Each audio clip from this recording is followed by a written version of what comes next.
Welcome to Tomorrow Unveiled, the show dedicated to deep diving into the technologies that are changing how we live, work, and interact with reality itself. For the past decade, all we've really heard about is the quantified self. All about tracking. Exactly. You wear a watch, maybe a ring, just to, track your steps or see how you slept. It was all very passive, just gathering data. Well, that's what our research team is seeing a fundamental shift away from. That era is, it's pretty much over. It's completely over. We are now strapping in for what feels like a totally new age, the augmented self. This isn't just about looking at data on a chart anymore. This is about computation fusing directly into our biology. High bandwidth fusion, that's the key phrase. We're talking about augmenting performance, repairing deficiencies, and really truly blurring the line between human and machine. It sounds like sci-fi, but the tech is here. It is, and that defining shift is the central theme that just jumps out from all the sources our dedicated research team compiled. I mean, looking at data from CES 2026, scientific papers, it all points to this moment. So our mission today on Tomorrow Unveiled is to really get into that. It is. We want to give you the detailed context behind all the headlines. We've sort of organized this exploration into three big interconnected domains. Okay. First, we're going to look at how we're getting entirely new senses, new ways to control things through spatial displays and these non-invasive neural interfaces. The input and output. Exactly. Then, second, we'll examine this massive leap into what we're calling clinical-grade health integration. The wearable is literally becoming a mobile clinic. An active one, not a passive one. Active, interventional. And finally, we'll analyze the foundational tech, the power, the materials, the specialized edge AI. That's basically the silent engine making this whole revolution even possible. All right, let's unpack that. Let's jump right into part one, the new senses. Because for years, AR glasses felt like a promise that was never going to deliver. They were clunky, heavy. Oh, the motion sickness was just a killer. It's a total deal breaker. But the source material shows that engineers have finally tackled the twin killers of immersion, which are latency and, well, visual quality. We had to. There was no path forward otherwise. The technical overhaul that's happening in visual display tech is just immense. I mean, if you want true augmentation, you need that visual integration to be completely seamless. The virtual image can't lag behind your head movement by even a millisecond. Not even one. And the single biggest breakthrough our research team highlighted was this partnership between Asus Republic of Gamers, or ROG, and Xreal. Right. They introduced the ROG Xreal R1, and the specs on this thing. They just target the single most important factor for immersion, speed. Pure raw speed. And what's really fascinating here is how they've gone on this this dedicated attack on latency. Explain that, because latency is the big bad guy here. Right? It's the villain of the story. High latency, that delay between you turning your head and the image on the screen catching up, that's precisely what causes motion sickness. It confuses the vestibular system in your inner ear. Your brain basically freaks out. It does. It thinks it's being poisoned, which is why you feel nauseous. So the R1 is being described by the research team as the world's first 240 hertz micro OLED gaming glasses. Which is a huge number. It's a huge number, but honestly, it's not even the most important spec. The real magic is that they achieved an extremely low motion-to-photon latency of just 3 milliseconds. 3. To put that into perspective for everyone listening, that's virtually instantaneous. Your brain cannot perceive a delay that short. Not at all. Your premium gaming monitors, the ones people spend thousands on for their desks, they're targeting, what, 10, maybe 15 milliseconds if they're lucky? So getting it down to 3 in a device you wear on your face, that fundamentally solves the nausea problem. It kills the motion blur. The brain just accepts the virtual image as part of reality. And that's absolutely crucial for any kind of high-speed or competitive gaming, or any immersive experience, really. Every millisecond counts. So you have that incredible speed, but then there's the scale. And that low latency is married to a truly massive screen size for a portable device. The R1 projects what you perceive as a 171-inch virtual screen. 171 inches. Viewed from about 4 meters away. And it's not a narrow sliver either. It has an expanded 57-degree field of view. So this completely changes the game for mobile gaming. The sources mentioned it connects seamlessly to things like the ROG Ally with just one USB-C cable. It's a mobile cinema that literally fits in your pocket. Okay, the scale and speed are impressive. But what happens when you're, walking through a brightly lit airport trying to focus on that giant screen? This is where it gets really interesting for me, talking about adaptive immersion. Yes. The light management. They built in something called electrochromic lens technology. This tech is, I think, a critical step toward practical day-to-day AR adoption. Yeah. It's all about intelligently managing that balance between situational awareness and pure immersion. So what is it? How does it work? Well, electrochromic lenses have materials inside them that can change how transparent they are when you apply a little bit of electricity. The R1 uses this feature to adjust the tint automatically or manually across 3 different levels. So let me get this straight. If I'm standing in a sunny park and I want to really see that 171-inch screen with good contrast, The lenses will instantly tint.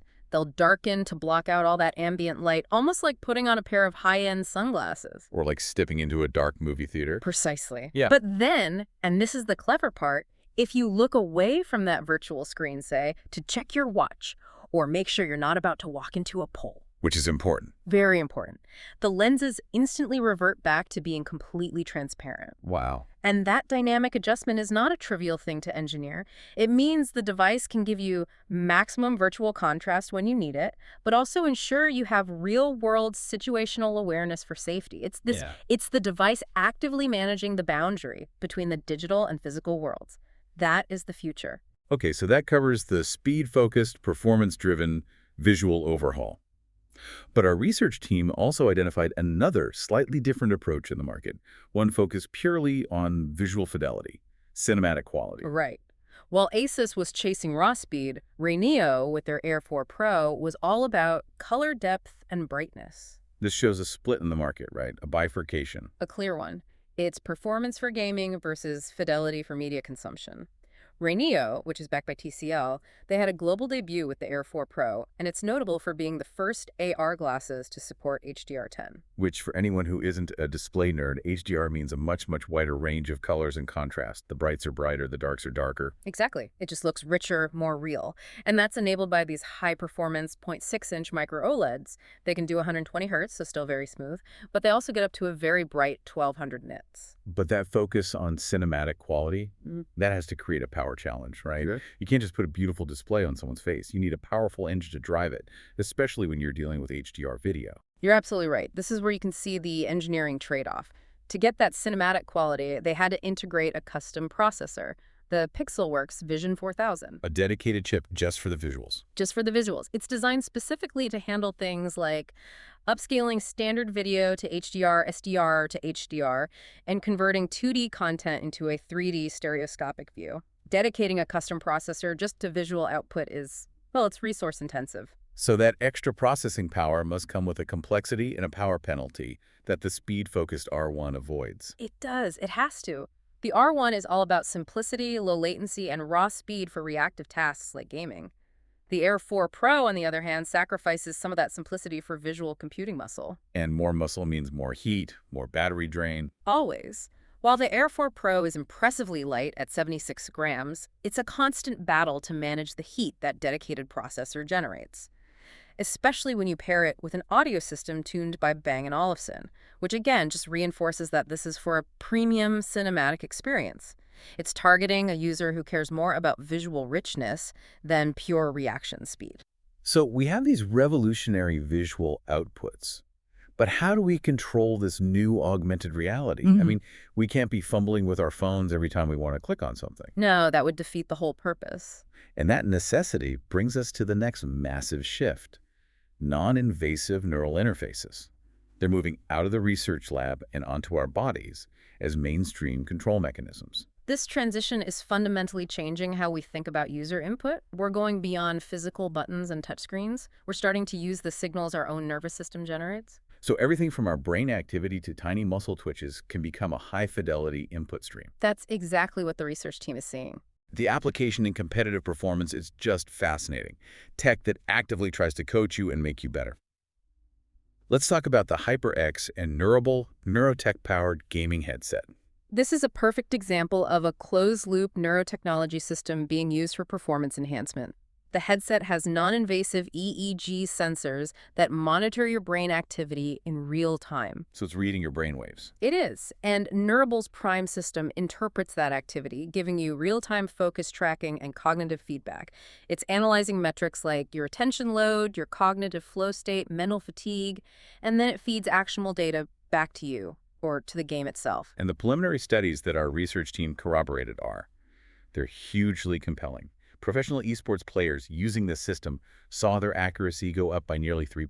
Which is a lot at that level. A huge amount. Yeah. And their reaction times decreased by an average of 38 milliseconds. 38 milliseconds. That might not sound like a lot, but in competitive esports, that is very often the margin between winning and losing a match. It just proves that BCI, even the non-invasive kind, is becoming a high-performance input and feedback tool.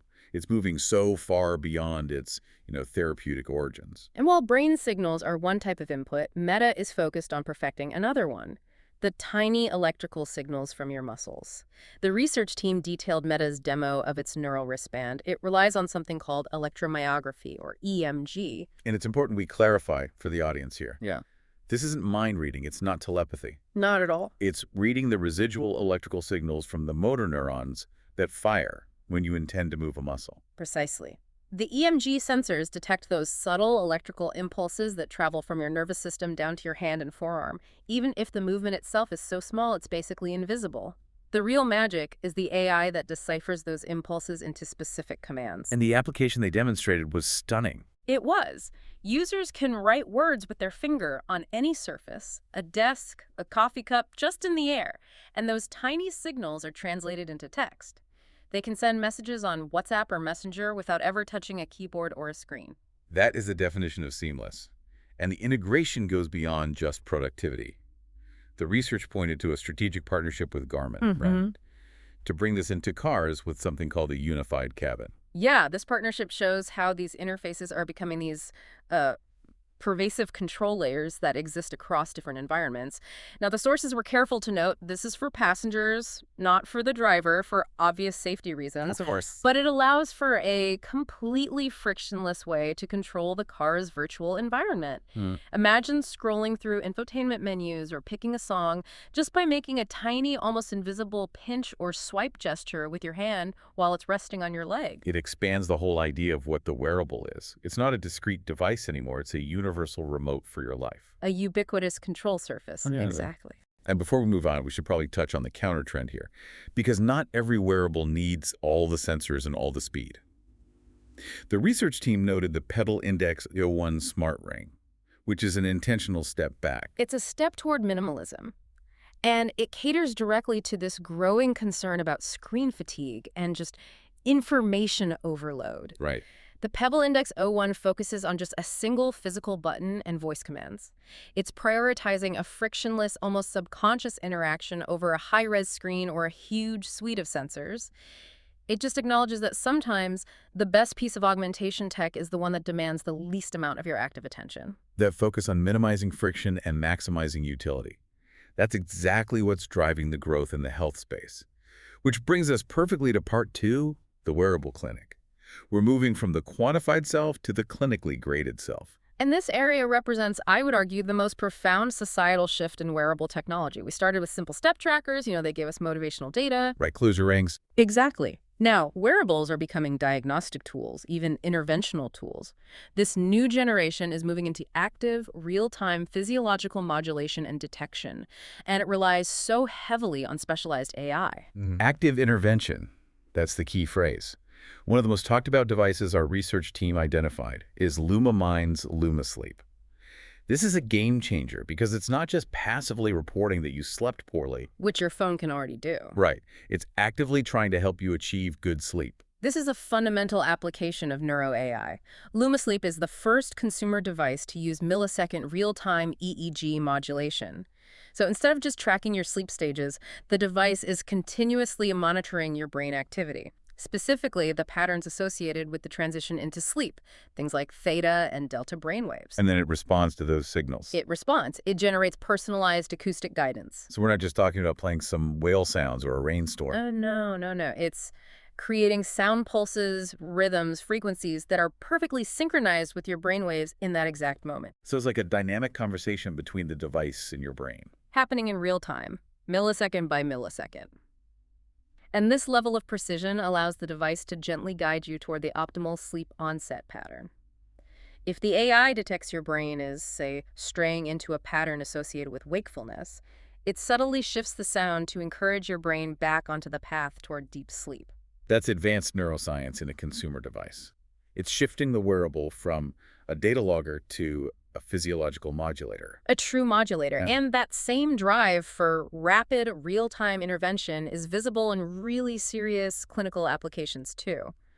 The research team highlighted Cerebell's AI-powered LVO stroke detection system. This one is huge. It addresses a deeply critical, incredibly time-sensitive problem: the delayed detection of large vessel occlusion strokes, especially when a patient is already in the hospital for something else. Right, because strokes can be really hard to spot quickly if the person is already sick. Ugh, And every minute of delay means... millions of brain cells lost. It's catastrophic. So how does this system get around that detection delay? It's a portable, very easy-to-deploy EEG solution that uses sophisticated AI algorithms. Traditional EEG is slow. It requires a specialist to read it. This system uses AI that's been trained specifically to recognize the subtle electrical signatures of LVO strokes. It allows for incredibly rapid detection and, therefore, intervention. And the importance of this is validated by the fact that it received the FDA Breakthrough Device designation. Which is a huge stamp of approval. It affirms its potential for accurate, timely detection in this very vulnerable patient population. It offers diagnostic support where time is absolutely the essence of treatment. So the devices are getting smarter, but they also need much, much higher quality data than just your heart rate or your movement.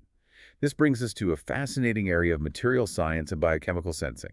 We need clinical-grade data from our own bodies. From our biofluids, yes. I think of this evolution like going from checking your car's oil dipstick once a month to having a full electronic diagnostic system that's monitoring the chemical composition of every fluid in real time. That's a great analogy.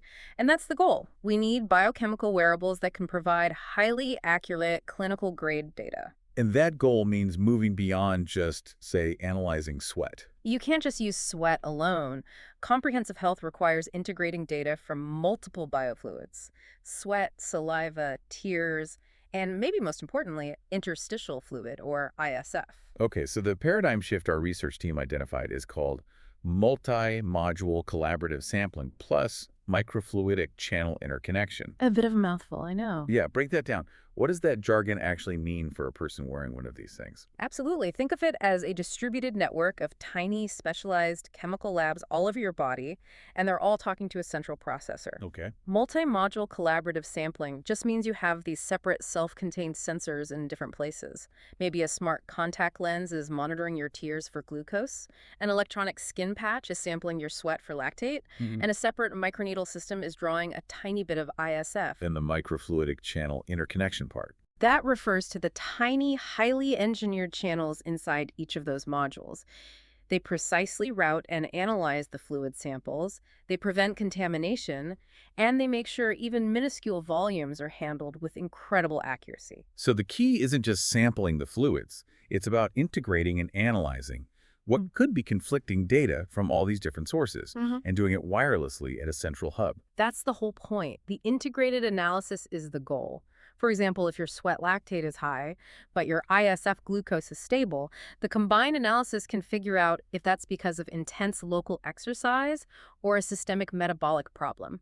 No single biofluid tells the whole story. And the research team really singled out interstitial fluid, or ISF, as being particularly critical to monitor. Why is ISS suddenly the focus of so much innovation? Well, ISF is fundamentally important because it's the fluid that bathes all the cells in our body. And crucially, we can access it through the skin using minimally invasive things like microneedles. So it's easier to get to than blood. Much easier. And its chemical composition is highly similar to blood plasma. So it's an ideal continuous proxy for monitoring blood-based biomarkers, things like glucose, uric acid, hormones, without needing constant painful blood draws. It enables true, continuous, non-invasive diagnosis. Speaking of biomarkers, the research noted the development of these microneedle array sensors specifically for monitoring things like uric acid and ISF.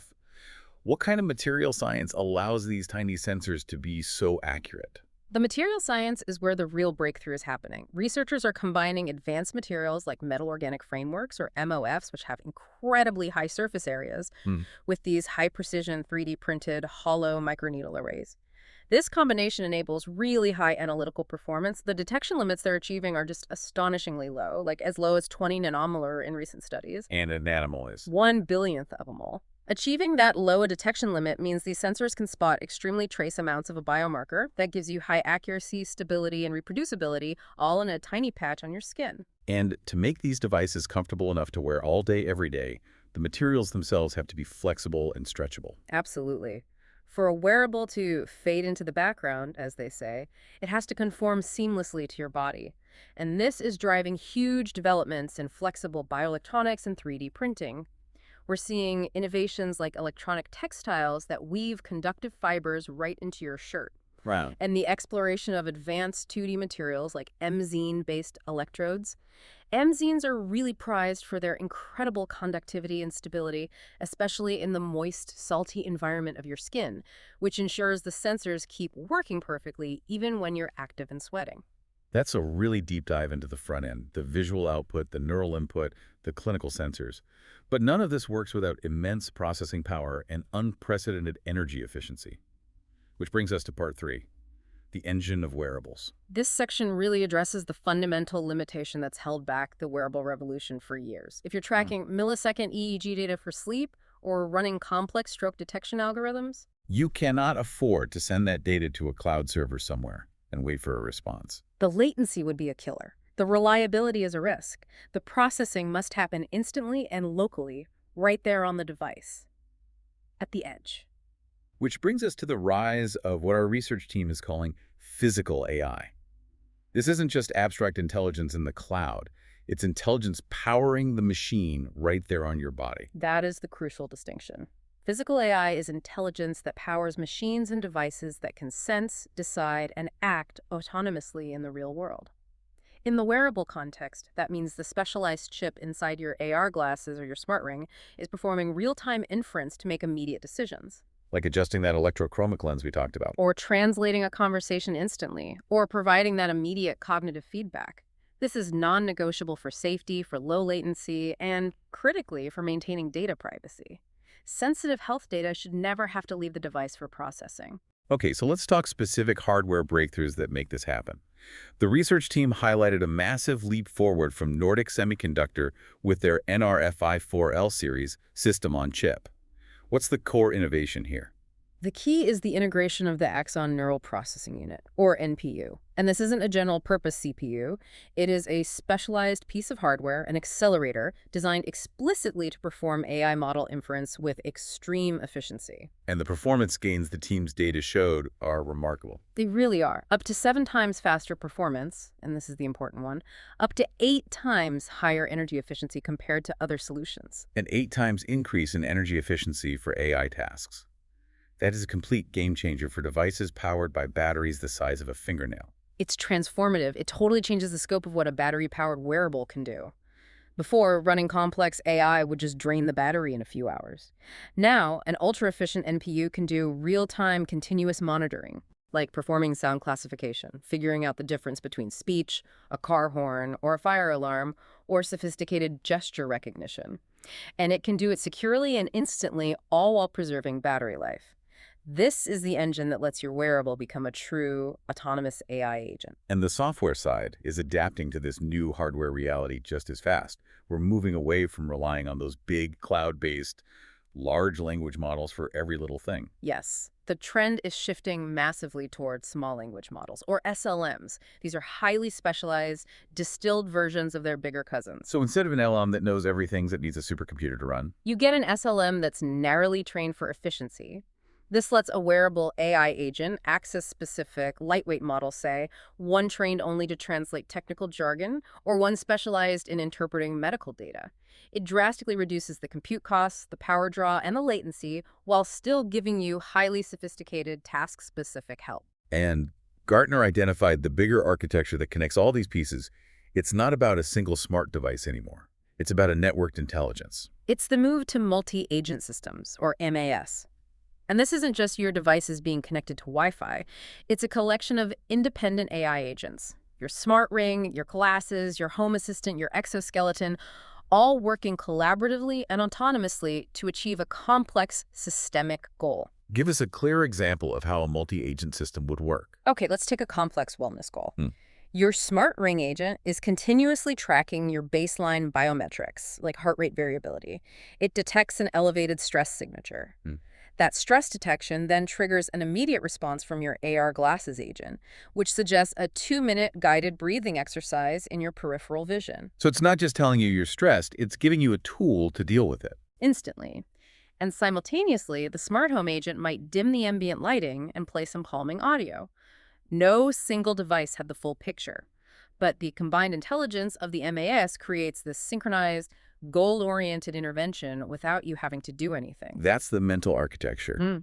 But these hyper-efficient chips still need solutions for the two historical physical bottlenecks: energy storage and heat management. These physical constraints have been holding back wearable performance for years, but we've seen some incredible breakthroughs this year that address these exact issues.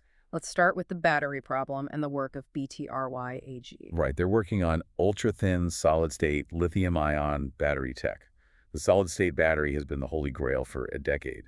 What makes this specific breakthrough so relevant for wearables? It's the combination of form factor, safety, and charge performance.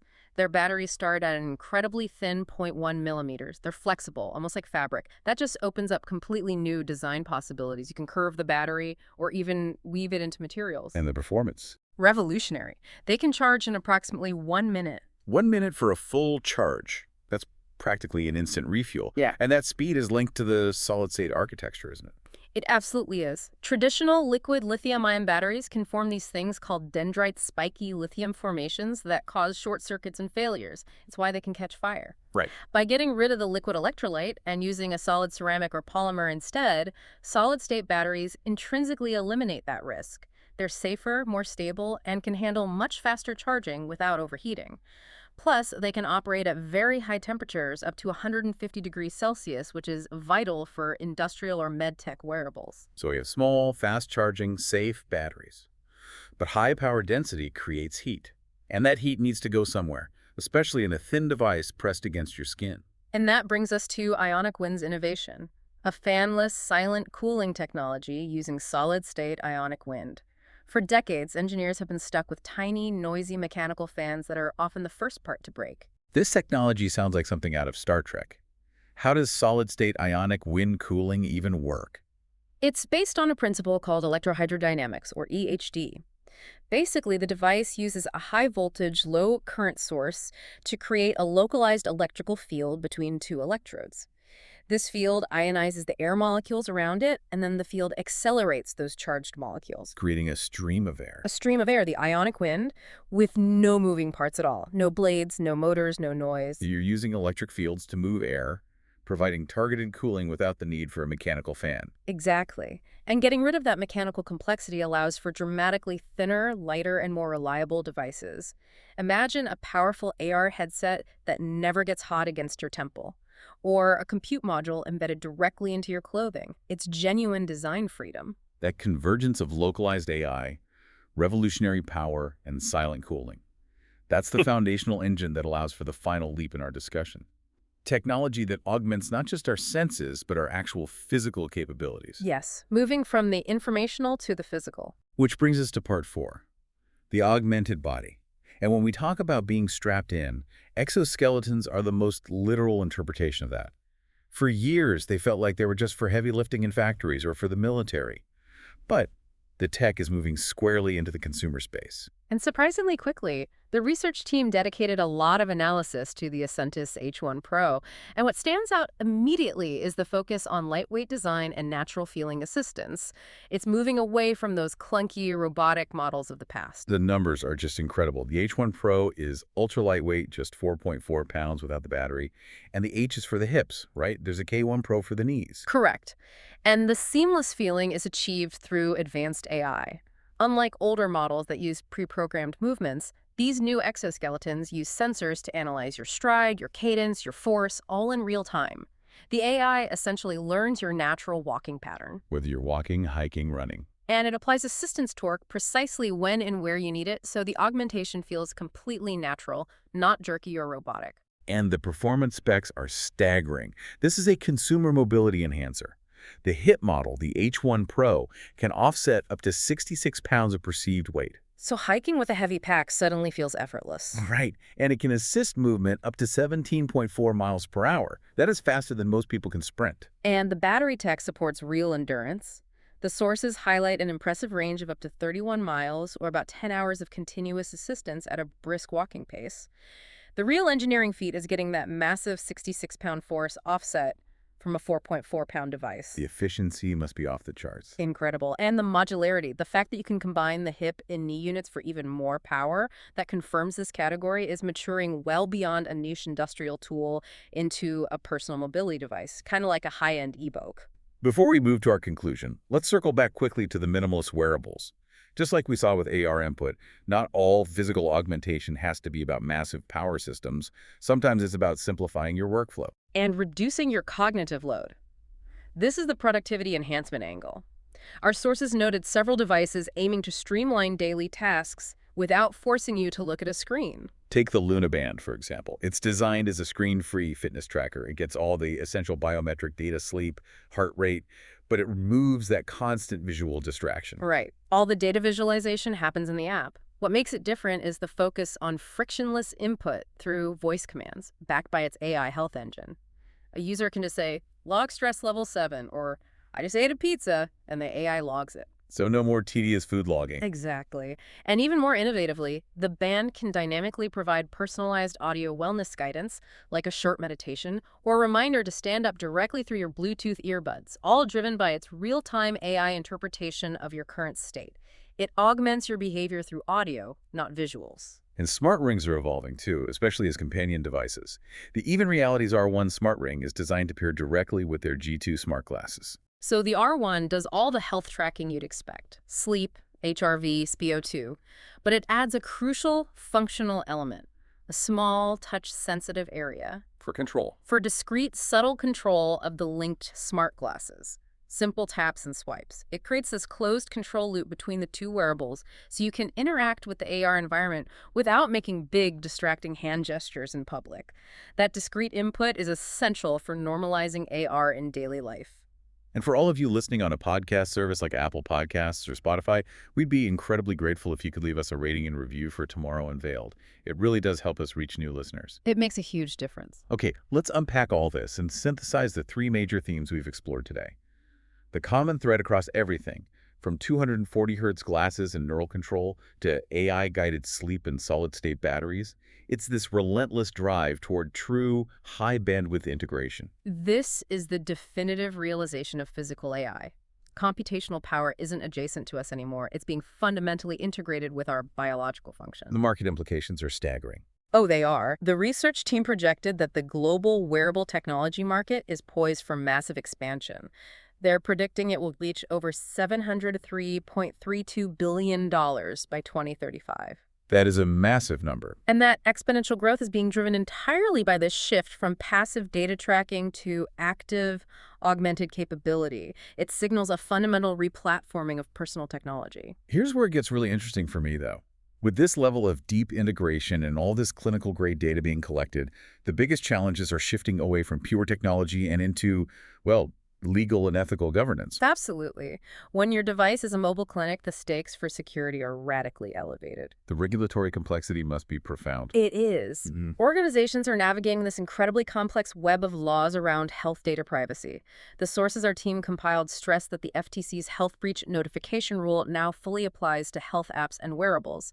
That mandates swift notification for any breaches. And AI is changing too. Proposed updates to the IPA security rule will soon require mandatory multi-factor authentication and encryption for all health data, both when it's just sitting on the device and when it's being transmitted. So this means that if your smart ring is tracking your body temperature and sleep, that data is suddenly subject to the same level of security as a hospital patient's chart, even if you never stepped inside a clinic. Precisely. And states are reinforcing this. Laws like Washington's My Health, My Data Act cover data that is collected, derived, or inferred from wearables, and they often require explicit opt-in consent. This means mandatory security upgrades and continuous compliance audits are now essential for every manufacturer. If a wearable becomes a clinic, it has to have clinical-grade security. Beyond compliance, there's a serious ethical question the sources raised: the ethics of artificial empathy.